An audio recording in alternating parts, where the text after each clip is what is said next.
Hello दोस्तों, परीक्षा महोत्सव के यूट्यूब प्लेटफॉर्म पे स्वागत है। इस वीडियो में हम लोग देखेंगे बीपीएससी प्री एग्ज़ाम की पूरी रणनीति को देखेंगे, साथ ही किस सेक्शन से कितने क्वेश्चंस आते हैं और कौन कौन सी बुक हम लोग के लिए इम्पोर्टेंट है और किस तरीके से हमारी रणनीति होनी चाहिए।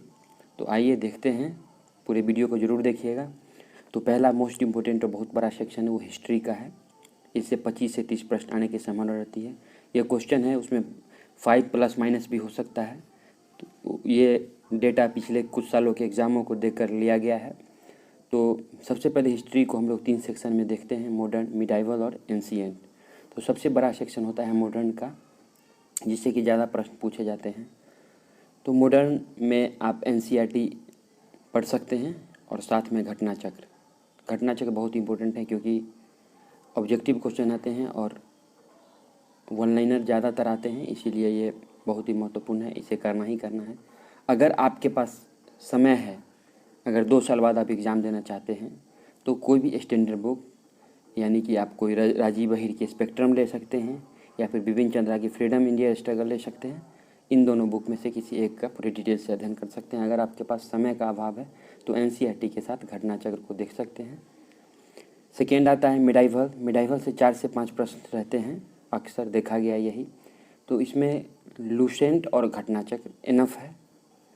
और एंशिएंट के लिए आप बेसिक के लिए थोड़ा सा एनसीईआरटी को देख सकते हैं, और घटना चक्र ही भी इसमें बहुत महत्वपूर्ण हो जाएगा।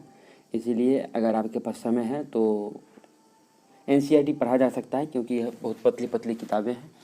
तो उससे पढ़कर एक बार आप थोड़ा सा कॉन्सेप्ट बिल्डअप कर ले, उसके बाद घटना चक्र को 2-3 बार पढ़ें तो आपका एंशिएंट भी कवर हो जाएगा।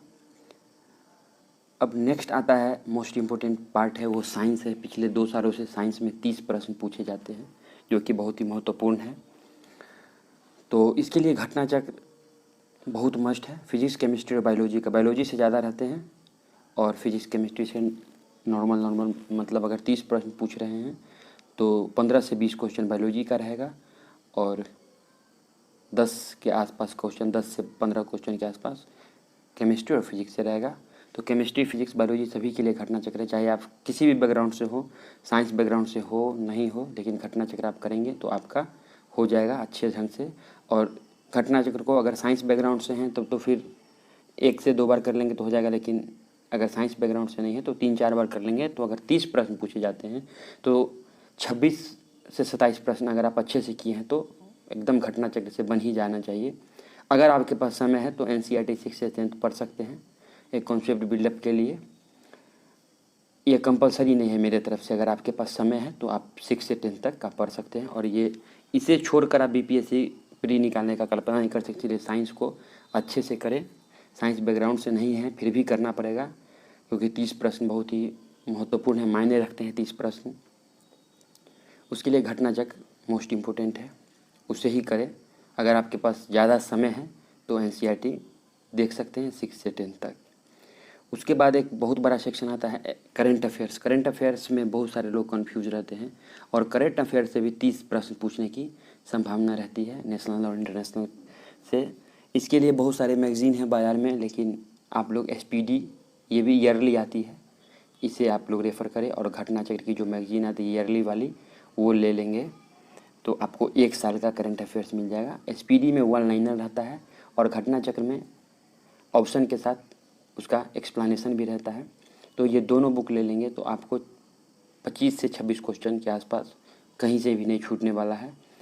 अगर 30 में 2-3-4 प्रश्न अगर नहीं भी बनते हैं तो कोई बहुत बड़ी मुश्किल बात नहीं है। अगर आप 26-27 ला रहे हैं तो बहुत अच्छा स्कोर है। और 2-3 प्रश्न ऐसे होते हैं कि वो किसी भी स्टैंडर्ड मैगजीन से या फिर इंटरनेशनल रिलेशन का कुछ इस तरीके से पूछ देगा कि वहाँ पे कन्फ्यूजन हो जाती है। तो निगेटिव मार्किंग नहीं रहता है, उसमें भी आप टिक कर सकते हैं, होगा तो एक सही भी हो जाए या गलत भी हो जाए, इसके लिए नहीं है। लेकिन अगर स्पीडी 1 लाइनर, और स्पीडी में एक खासियत है कि उसके पीछे में 600 से 700 प्रश्नों का ऑब्जेक्टिव रहता है। तो अगर आप स्पीडी पूरा पढ़ते हैं और 600-700 प्रश्न कर लेते हैं तो मैक्सिमम क्वेश्चन उसी से आ जाएंगे, बहुत ज़्यादा टफ नहीं पूछता है। लेकिन यह सेक्शन को भी पढ़ना पड़ेगा, बिना पढ़े हुए करंट नहीं बना सकते, क्योंकि करंट का सेक्शन बहुत बड़ा है, इसका दायरा बहुत बड़ा है। तो इसके लिए आपको गहन अध्ययन करना होगा। और साथ में अगर स्पीडी पढ़े तो मोबाइल है ही, अगर किसी भी चीज़ को अगर वन लाइनर दिया हुआ है उससे चाह रहे हैं कि आप एलोबरेट करके पढ़ें, तो उस चीज़ को मोबाइल में टाइप कर लीजिए गूगल में, और उससे जो रिलेटेड इन्फॉर्मेशन मिल रहा है उसको आप वहीं पे नोट डाउन कर लीजिए, या किसी कॉपी बना लीजिए जिसमें कि उससे रिलेटेड नोट डाउन कर लेंगे तो आपको याद होने में आसानी होगी, क्योंकि एलोबरेट करके पढ़ लेंगे, लेकिन मैक्सिमम हो जाएगा। और घटना चक्र में तो एलोबरेट करके दिया ही रहता है, इसका एक्सप्लेनेशन पढ़ लेंगे तो आपको बहुत ज़्यादा सहूलियत मिलेगी।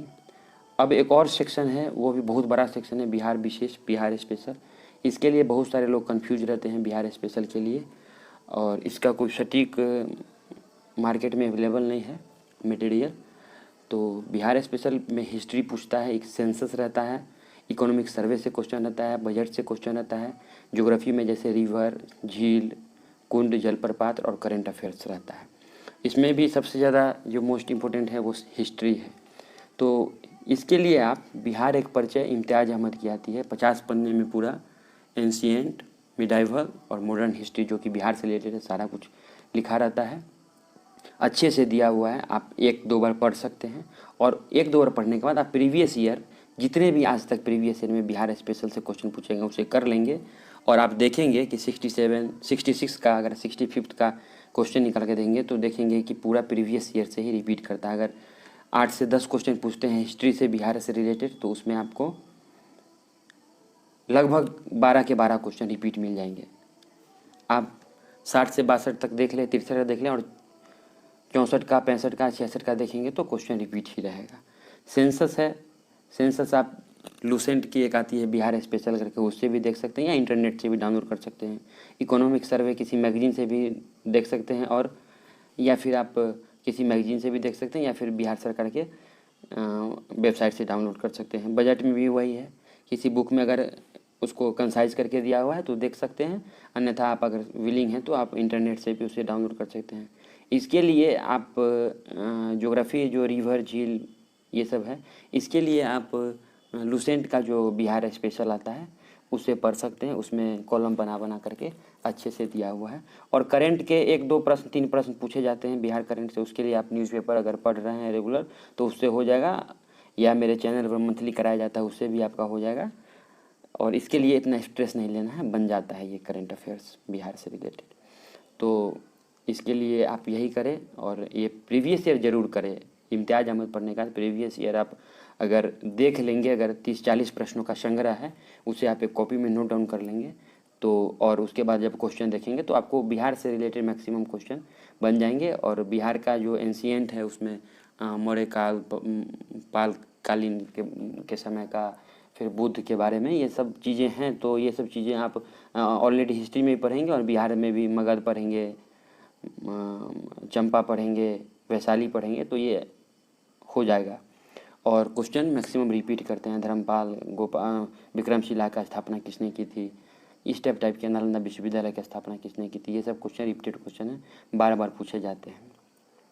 तो अच्छे से करेंगे तो इससे भी करीब 30 क्वेश्चन के आसपास संभावना रहती है। वो +-5 वो होता रहता है एग्ज़ाम में अपने अनुसार। जब आयोग क्वेश्चन देता है तो उस अनुसार सारे सेक्शन को वेटेज देता है, तो उस अनुसार वो उस समय में क्वेश्चन आगे पीछे हो सकता है। अब है ज्योग्राफी। ज्योग्राफी से भी 10-12 क्वेश्चन पूछे जाते हैं, कभी 16, कभी 12, इसी तरीके का रेंज रहता है। तो उसके लिए आप लूसेंट करें और साथ में एटलस करें। मुझे नहीं लगता है कि कोई इसके लिए कोई टेक्स्ट बुक या कोई स्टैंडर्ड बुक पढ़ने की ज़रूरत है। लूसेंट वन लाइनर में दिया रहता है, तो इसके लिए आप एटलस रख लें, और एटलस के सहारे से आप पढ़ेंगे तो मैक्सिमम चीज़ें हैं जो याद हो रहेंगी। और 5 से 6 प्रश्न इसमें रहते हैं, वो वर्ल्ड हिस्ट्री से रहते हैं, वो झील रहते हैं, झरना कहाँ है, महाद्वीप, महादेश, ये सब से रहता है, स्थल, लैंडलॉक्ड कंट्री कौन सा है, ये सब टाइप का रहता है। तो ये लूसेंट इनफ है, अदर बुक नहीं मैं कहूँगा पढ़ने के लिए। अगर आप के पास समय है तो पढ़ सकते हैं। नेक्स्ट सेक्शन है वो पॉलिटी का सेक्शन है, इससे भी 10 से 12 और कभी कभी 15-16 क्वेश्चन भी देखने को मिला है। तो इसके लिए बुक है वो लक्ष्मीकांत और लूसेंट है, लेकिन मैं प्रेफर करूँगा कि लूसेंट पढ़े। अगर लक्ष्मीकांत पढ़ना है तो लक्ष्मीकांत बहुत मोटी है, पूरे किताब पढ़ने की ज़रूरत नहीं है। आप क्वेश्चन को उठा कर देखिए, 4-5 सालों का प्रश्न देखिए, और किस सेक्शन से ज़्यादा क्वेश्चन पूछे जाते हैं सिर्फ लक्ष्मीकांत से वही चीज़ को पढ़ लेना है, और बाद में के लूसेंट पूरा पढ़ जाना है। तो अगर आप लक्ष्मीकांत नहीं भी पढ़ते हैं तो अगर 12 क्वेश्चन पूछता है या 15 क्वेश्चन पूछता है तो अगर 12 क्वेश्चन पूछेगा तो 8 प्रश्न 9 प्रश्न आपके बन जाएंगे। अगर लक्ष्मीकांत पढ़ लेते हैं तो 12 हो सकता है, तो 12 के 12 या 15 के 15 क्वेश्चन पूछे तो वो बन जाए। तो लक्ष्मीकांत मोटी है, उसे पूरा पढ़िएगा तो नहीं संभव है। अगर आप 2 साल लेकर के चल रहे हैं तो आपके लिए पर्याप्त समय है, तो आप लक्ष्मीकांत आराम से पढ़ें। अगर आपके पास समय कम है तो आप लूसेंट पढ़ लें, आपके 8 से 10 प्रश्न बन जाएंगे। और लक्ष्मीकांत अगर पढ़ भी रहे हैं, अगर आपके पास समय नहीं है तो वो एक बार क्वेश्चन निकाल कर देख ले, और जो जो सेक्शन से ज़्यादा क्वेश्चन ज़्यादा पर, जैसे पंचायती राज अक्सर पूछे जाते हैं तो पंचायती राज को पढ़ लें, फिर डीपीएसपी पढ़ लें, फिर उसके बाद बैकग्राउंड पढ़ ले, थोड़ा सा हिस्टोरिकल बैकग्राउंड, और 1909 का अधिनियम, 1919 का अधिनियम, 1935 का अधिनियम, इस तरीके से देख कर आप पढ़ लेंगे तो अच्छा हो जाएगा और अक्सर क्वेश्चन बन जाएंगे, ज़्यादा कठिन प्रश्न नहीं आते हैं इससे। नेक्स्ट सेक्शन आता है इकोनॉमिक्स का। इकोनॉमिक्स का जो है उसके लिए कोई बुक रिकमेंडेड नहीं है और बुक पढ़े भी नहीं, जो भी करंट इकोनॉमिक्स वगैरह है वो पढ़े। करंट इकोनॉमिक्स है, कुछ स्टैटिक प्रश्न रहते हैं, उसके लिए आपके पास समय है तो लूसेंट वगैरह से देख सकते हैं, या नहीं भी देखेंगे तो करंट इकोनॉमिक्स का जो टॉपिक रहता है तो उससे आपका हो जाएगा। जैसे कि आप किसी आर्थिक सर्वे वगैरह देख ले, या फिर जो प्रतियोगिता दर्पण में आर्थिक समीक्षा वाला जो सेक्शन होता है 3-4 पन्ने में आता है, उसे देख लेंगे तो ये इकोनॉमिक्स वाला जो पार्ट है हो जाएगा। और सभी चीज़ को करने से अच्छा है कि जो जिससे ज़्यादा कंटेंट है उसको अच्छे से कर ले और मैक्सिमम मार्क्स हम उसमें फेच कर ले, वो सबसे अच्छा तरीका है। तो अब हर सब्जेक्ट को लेकर के चलने से अच्छा है कि जो जिस सब्जेक्ट में इंटरेस्ट है और जिस सब्जेक्ट से ज़्यादा मार्क्स फेच होता है उसे अच्छे से कर ले। अगर आपका मैथमेटिक्स है तो इकोनॉमिक्स को स्किप करके, मतलब इकोनॉमिक्स का जो करंट इकोनॉमिक्स है उसको देखते हुए, और आप अगर मैथ्स अच्छा है तो मैथ्स कर सकते हैं। 10 प्रश्न के 10 प्रश्न, ये 10 प्रश्न आपका एकदम परमानेंट हो सकता है, क्योंकि अगर मैथ्स आता है तो एकदम तुरंत बन जाएगा, और सीजीएल लेवल का रहता है ये मैथ। तो आप इसके लिए किसी भी एग्ज़ाम से, किसी भी एसएससी लेवल के बुक से प्रैक्टिस कर सकते हैं, और प्रीवियस ईयर का प्रैक्टिस जरूर करके जाएँ। तो अगर आपका अच्छा है तो 10 में 10, अगर आपका नॉर्मल है, मैथमेटिक्स एवरेज है, तो फिर भी आपका 7 से 8 प्रश्न 9 प्रश्न तक बन जाते हैं लगभग। स्टूडेंट जो मैथ बैकग्राउंड से या साइंस बैकग्राउंड से हैं या फिर सीजीएल वगैरह की तैयारी कर चुके हैं तो उनसे बन जाता है ये। तो इकोनॉमिक्स के लिए हो गया, आप किसी भी मैगजीन से आर्थिक वाला जो इकोनॉमिक्स सेक्शन वाला पढ़ लेंगे, क्योंकि मैक्सिमम क्वेश्चन करंट इकोनॉमिक्स से पूछता है, और मैथमेटिक्स उसके साथ साथ कर लेंगे तो ये अगर कमज़ोर भी रहेगा तो ये आपका स्कोर बढ़ा देगा। अब नेक्स्ट है ये मिसलेनियस। मिसलेनियस में भी पीएससी कुछ भी पूछ लेता है, इसके लिए कोई बुक वगैरह नहीं। जैसे इन्वायरमेंट एंड इकोलॉजी को मिसलेनियस में ही रखा जाता है, यूपीएससी में बहुत ज़्यादा पूछा जाता है, तो लोग शंकर आईएएस और बहुत सारे अलग अलग किताब पढ़ते हैं। लेकिन इसके लिए अब 2 क्वेश्चन के लिए मुझे नहीं लगता है कि इन्वायरमेंट एंड इकोलॉजी का पूरा जो सेक्शन है वो पढ़ा जाए, ये ऐसे ही बन जाता है, या साइंस वगैरह से भी कुछ रिलेटेड पूछ लेता है। तो अगर एनसीईआरटी वगैरह पढ़े हैं, टाइम है तो बन जाता है इसके लिए कुछ बुक रिकमेंडेड नहीं है। अब आता है सबसे लास्ट में और आखिरी, ये भी बहुत इंपॉर्टेंट है, प्रैक्टिस सेट करना बहुत ज़रूरी है जो भी है। और प्रैक्टिस सेट किए बिना आप एग्ज़ाम में 2 घंटे के एग्ज़ाम में आप अच्छा नहीं कर सकते हैं। तो practice set anyone from your interest, जो भी आप बनाते आ रहे हैं आप ले सकते हैं, लेकिन मैं रिकमेंड करूँगा प्रैक्टिस सेट प्लेटफॉर्म की आती है। मैं प्लेटफॉर्म की इसीलिए रिकमेंड करूँगा क्योंकि प्लेटफॉर्म में सारे प्रश्नों का लास्ट में एक्सप्लेनेशन दिया हुआ और बहुत अच्छे से एक्सप्लेनेशन दिया है। तो आप अगर 150 प्रश्नों का अगर प्रैक्टिस करते हैं और एक्सप्लेनेशन पढ़ते हैं तो करीब करीब मानिए कि आपका एक सेट पूरा करते करते आपका 500 प्रश्न आपका या 400 प्रश्न के आसपास आपका हो जाता है। तो अगर 20-25 सेट बना लेंगे तो 6000-7000 प्रश्न हो जाएंगे। तो आपको एग्ज़ाम में कुछ क्वेश्चन आपको प्रैक्टिस सेट से अगर पूरा एक्सप्लेनेशन के साथ पढ़ते हैं तो दिख जाएगा, या फिर आप कुछ आंकड़ा लगा लेंगे, कुछ और कुछ कर देंगे। अगर एलिमिनेट भी करना होगा तो आपको एलिमिनेट हो जाएगा वहाँ से। और एलिमिनेशन मेथड भी बीपीएससी में बहुत मायने रखता है, क्योंकि निगेटिव मार्किंग नहीं है। अगर आपको 80-90 नंबर आ रहे हैं, 90 के आसपास नंबर आ रहे हैं, तो अगर आपके पास 60 प्रश्न बचते हैं 150 में से, तो 60 प्रश्नों में अगर आपका एलिमिनेशन मेथड अच्छा है, अगर आप प्रैक्टिस सेट किए हुए हैं, तो एलिमिनेट करके अगर आप कर लेंगे तो आपका सिलेक्शन हो जाएगा। अगर आप इसमें 60 में अगर 20-25-30 प्रश्न भी एलिमिनेट कर लिए तो आपका सिलेक्शन तय है 100 के आसपास। जैसे इस बार 108 गया था 66 में जनरल का, और वहीं बीसी का 104 गया था। तो इस प्रकार से कट ऑफ जा रहे हैं। तो अगर आप एलिमिनेशन मेथड अगर आप सीख ले रहे हैं प्रैक्टिस सेट करके तो आपको हो जाएगा, और बहुत कठिन नहीं है। अगर आप बनाते बनाते आपको एक्सपीरियंस हो जाएंगे तो एग्ज़ाम में भी कुछ क्वेश्चन एलिमिनेट कर सकते हैं आप। और प्रैक्टिस सेट करें तो उसमें 50 आए, 40 आए, 100 आए तो उसके लिए आपको 100 आ गया तो बहुत ज़्यादा खुश होने की भी ज़रूरत नहीं है, और 50 आ गया तो बहुत ज़्यादा दुखी होने की भी ज़रूरत नहीं है, क्योंकि प्रैक्टिस सेट आप सीखने के लिए कर रहे हैं। तो प्रैक्टिस सेट करके छोड़ ना दें। आपको 50 आया तो आपके जो भी क्वेश्चन गलत हुए, या फिर 50 में जो मैंने टिक किया तो मैं किस आधार पे किया हूँ, हो सकता है आप 50 किए हैं, 50 आपका सही है या 100 सही है, तो हो सकता है उसमें से आपको 70 प्रश्न ही आते होंगे, 30 प्रश्न आप तुक्का लगाए हों और या एलिमिनेशन। तो आप किस तरीके से एलिमिनेट करके उस चीज़ को सही किए हैं, तो इस तरीके से पूरा एनालिसिस करके एक प्रैक्टिस सेट बनाने में आप 2 दिन का समय दें, 3 दिन का समय दें, लेकिन पूरा एनालिसिस करेंगे तभी आपको फ़ायदा होगा। अगर आपको 100 नंबर भी आ रहे हैं और आप उसे एनालिसिस नहीं कर रहे हैं तो आपको कोई फ़ायदा नहीं होगा उससे।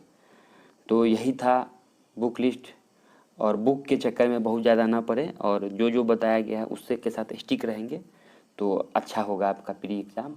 और बहुत ज़्यादा बुक की इसमें अहमियत भी नहीं है। अगर यूपीएससी की तैयारी कर रहे हैं तो आप साथ में बुक पढ़ रहे हैं तो आपको इसमें बेनिफिट ज़रूर मिलेगा, लेकिन आप स्पेशल बीपीएससी की तैयारी कर रहे हैं तो बहुत ज़्यादा बुक के जंजाल में नहीं पड़े, क्योंकि बुक के चक्कर में बहुत सारे लोग बहुत कुछ पढ़ लेते हैं लेकिन एग्ज़ाम में क्वेश्चन नहीं बना पाते हैं, क्योंकि ऑब्जेक्टिव अप्रोच रहता है। इस एग्ज़ाम का ऑब्जेक्टिव अप्रोच है, और क्वेश्चन जो पूछने का तरीका है वो वन लाइनर है और डायरेक्ट प्रश्न पूछते हैं, यूपीएससी की तरह का इसमें लेवल नहीं है। तो थैंक्स फॉर वाचिंग।